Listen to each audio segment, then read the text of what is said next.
Are we live?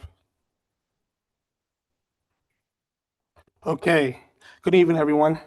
Welcome to the budget hearing. I'll now call this meeting to order at 6:06. Please stand for the Pledge of Allegiance. Pledge allegiance to the flag of the United States of America and to the republic for which it stands, one nation, under God, indivisible, with liberty and justice for all. I'll now ask for a moment of silence for those that are missing in action and prisoners of war.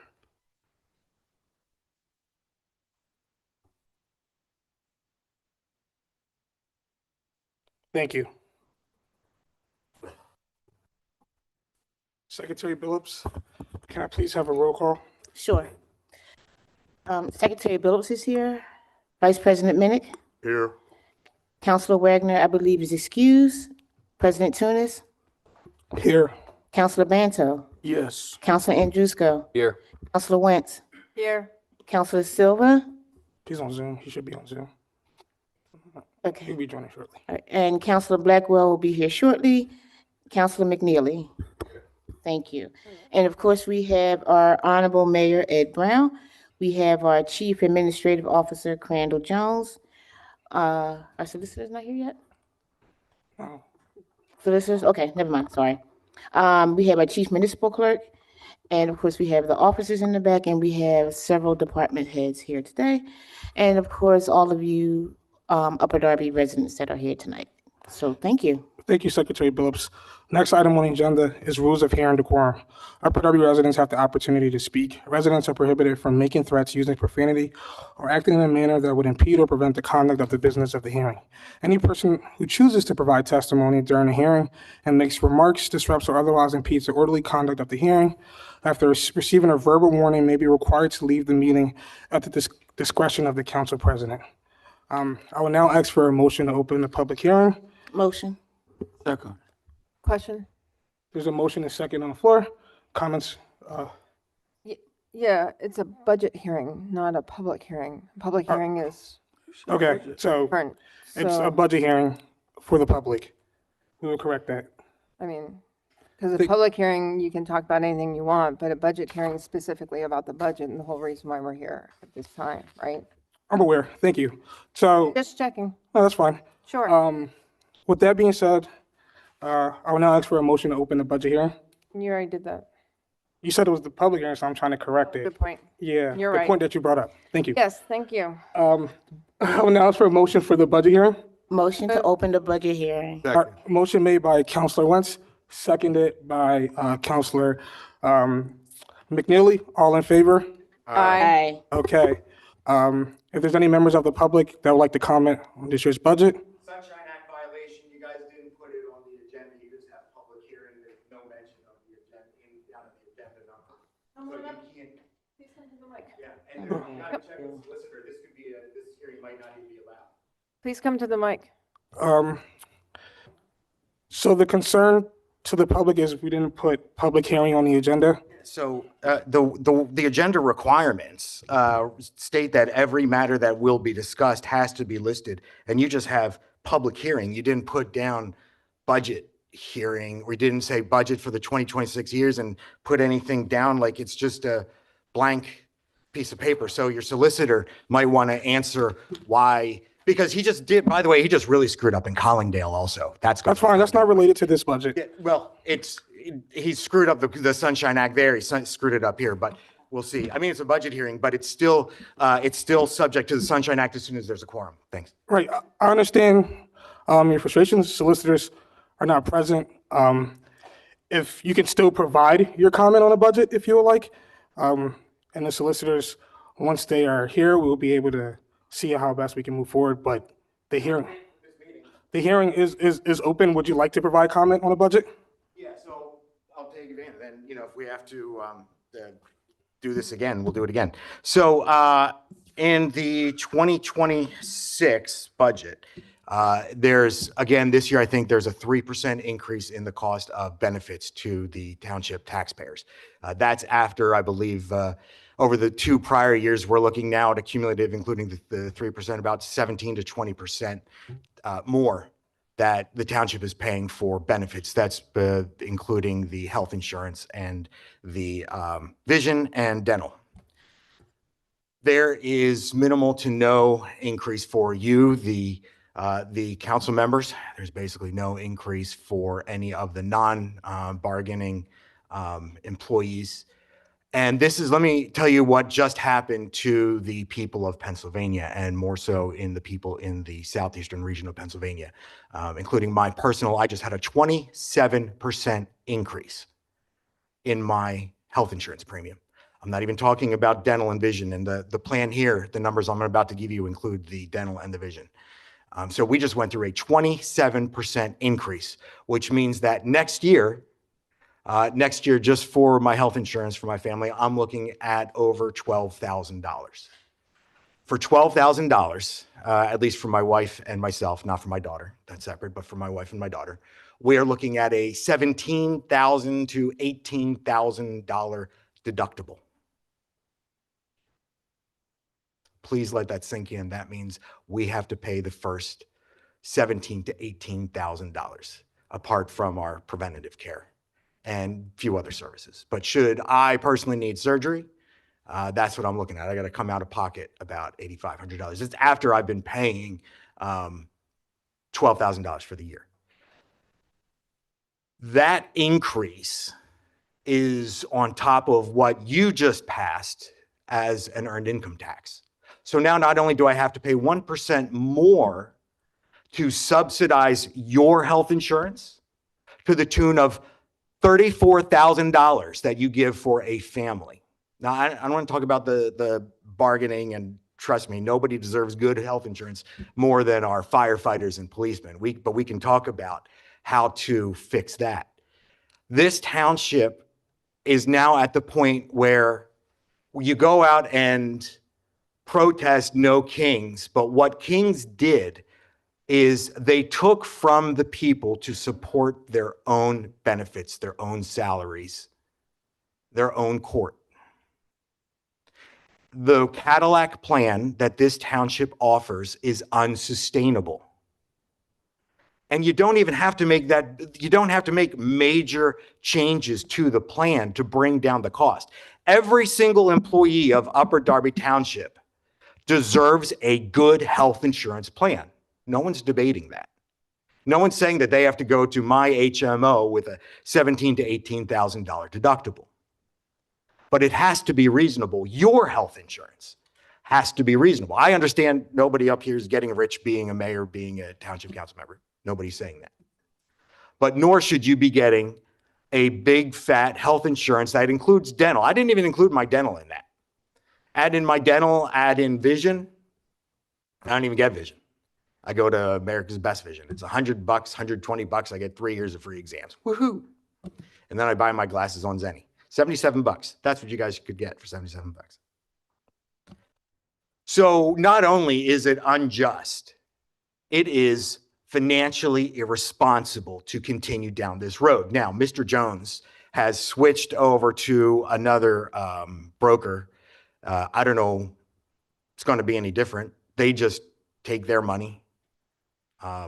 Georgia Norcross is going to get rich just like Gallagher got rich.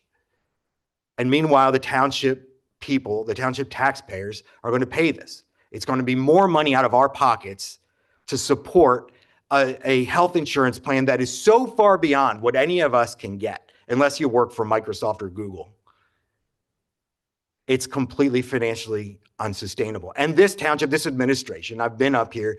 I know you said you did like a 65% increase in the one contribution, but that's equated because the amount was so low that the employees in that group were paying, whatever the 35 or 65% increase, only came out to be like $30 a person. It was ridiculous. At first I heard the number, I was like, wow, that's a big cut. And then I looked at it and it was insignificant. So every time you keep taking more tax dollars, you're never going to catch up to the benefits and the drain that is on our township and the coffers. And then you want to do a community center on top of that. I think I heard it was it floated to pay for our community center to add in a bond and then start adding that to the budget. Was that an actual idea that was floated? I hope not. Because there's ain't no way that anyone that sells municipal bonds could meet a fiduciary responsibility. This budget is out of control. It's not fiscally responsible. It's basically going back to what everybody wanted. Now we'd be going back to 2024. And then it was a bad idea. But now we're even farther in the hole because of the way that you guys just voted on spending more money that we didn't have. You took us down technically to the end of this year, if we're on budget, I haven't seen the latest numbers, to a $3.5 million fund balance, I believe. You intentionally did that.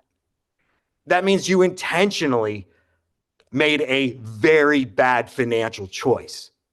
None of you in your own homes, I'd hope not, would have said, you know what, let's take us down to the danger zone this year and not make cuts. There have to be significant cuts. Now, nobody likes making those, especially not politicians who have to get reelected sometimes. But to be a leader, you have to make cuts. You have to tell people the hard truths. You have to tell people things that they don't want to hear, but that they need to hear. And nobody up on this dais who's sticking around and is going to face a consequence is willing to make that. And that means that the rest of us are going to have to pay for this. I haven't heard anyone say, you know what, maybe we can shift this expense. Maybe we can combine this. Maybe you have to get rid of some headcount. That's a tough decision that we all have to make in our own lives. I started up a company recently with 2 partners, and we had to make some tough decisions. Carrying over from an old company, do we bring people or not? It was really tough to say, sorry, we've got to get our own house in order to continue what was going on prior. You have to make that decision now too. But thinking that this EIT is just going to be some magic fountain of money is foolish. Where did the numbers for this, for the estimated service, the LST, the local enabling taxes, where did that come from? I think it was 17, a total of 21, but added in the 17.8. Where did that 17.8 from the EIT come from?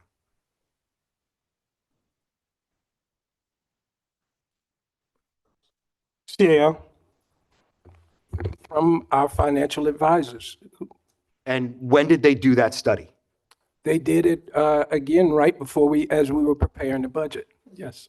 So that number, I want to get this on record. That number of the 17.8 million estimated revenues from the EIT was from a recent income study within the last 12 months. Yes.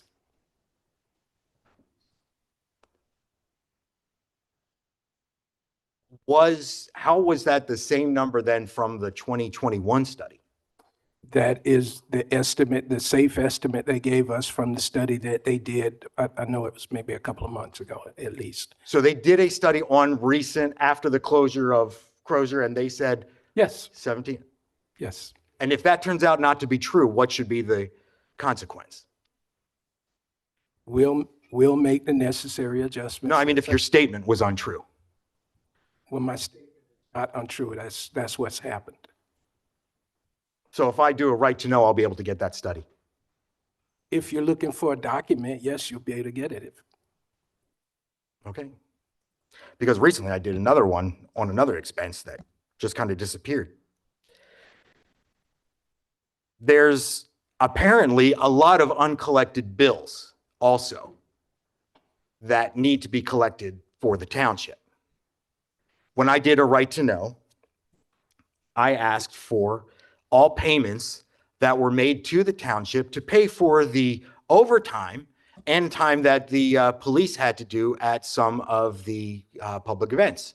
So the police did their duty, they showed up, and then there's no evidence that the organization that put on the event ever paid the township back for the police. When things like that start happening, you start to ask, well, Can we really trust this budget when all these favors are being done? Or just lax accounting, or just lax collections?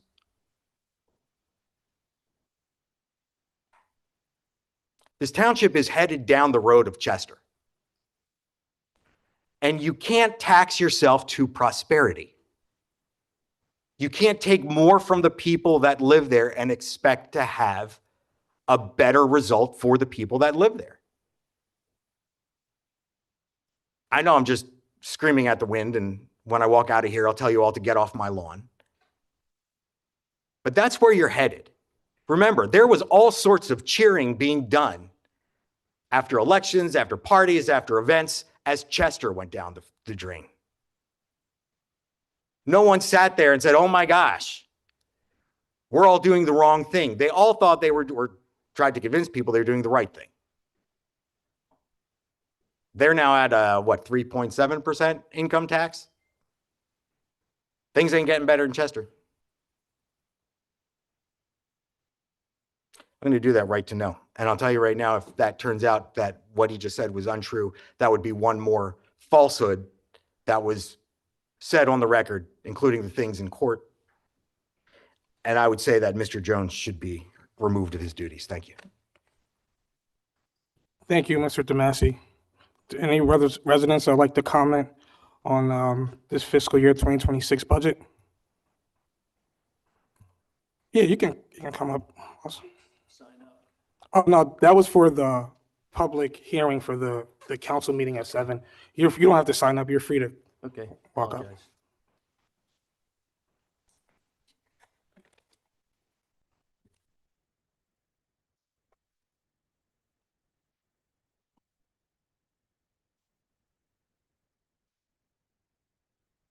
Mayor Brown, President Tunis, CAO Jones, Upper Darby Council members. My name is John McDevitt, and I'd like to discuss the public safety budget of Upper Darby Township. I have prepared and combined the public safety budgets for Springfield, Havertown, and Lower Merion, and I will compare these to Upper Darby's public safety budget. These are also first-class townships, neighboring communities, and we're all familiar with them. In the interest of brevity, I will refer to Springfield, Havertown, and Lower Merion combined as our neighbors. Combined, our neighbors have nearly 140,000 residents, Upper Darby 85,000. They have 40 square miles of geography, Upper Darby 7.8. The budget numbers I will use for the comparison are the 2025 budget numbers, as the 2026 budget numbers are not available for our neighbors. 2025 Upper Darby Police budget, $38 million. Our neighbors, $59 million. 2025 fire protection numbers. I should point out that Havertown is all volunteer. Springfield and Lower Merion are volunteer and career firefighters. The 2025 Upper Darby Township fire protection budget was $16.7 million. Our neighbors, $5.9 million. For a couple other comparisons, Upper Darby's population is 60% of our neighbors combined. Upper Darby's police budget is 61% of our neighbors combined. Upper Darby's fire protection budget is 280% of Springfield, Havertown, and Lower Merion combined. It's almost 3 times the budget. Annual fire protection costs per resident for our neighbors, $42. Annual fire protection costs for residents of Upper Darby, $226. The 2026 Upper Darby budget proposal calls for an additional 13% increase to the fire protection budget. This is an increase of over $2 million. The 2026 Upper Darby fire protection budget proposal is very close to $19 million. We have far more issues with crime than our neighbors, but they spend far more money for police than Upper Darby. Our neighbors' fire departments protect the river, Interstate 476, Interstate 76, 140,000 residents, 40 square miles of property. They have 12 fire stations, 40 pieces of apparatus, and they do it for 1/3 the number we do it for. There's a widening paradox here. Once again, Upper Darby Police budget, 36 million. Our neighbors, 59 million. Upper Darby's Fire Department budget, 16.7 million. Our neighbors, 5.9 million. Why do we spend so much money on fire protection and so little on police protection? And I really do feel like we got a crime problem in Upper Darby. Why do we spend so much money for fire protection and not enough for police protection, in my opinion?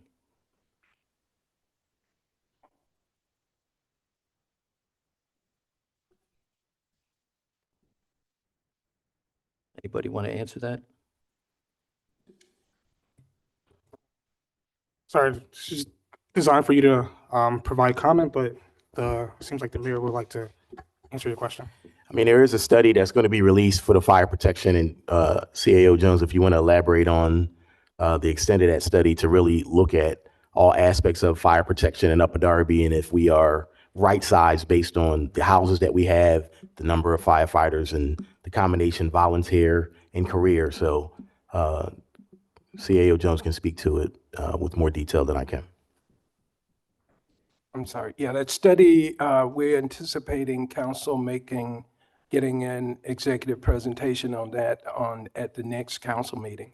And so there's not a lot I want to say about the study until it's actually formally presented to the council. But I will say, I can't, off the top of my head, make the comparisons between those communities and this community because I don't know all of the dynamics of those communities versus this community. I will say that the largest portion of both fire, police budgets have to do with salary and benefits here. That's what it has traditionally been. That's what the contracts call for.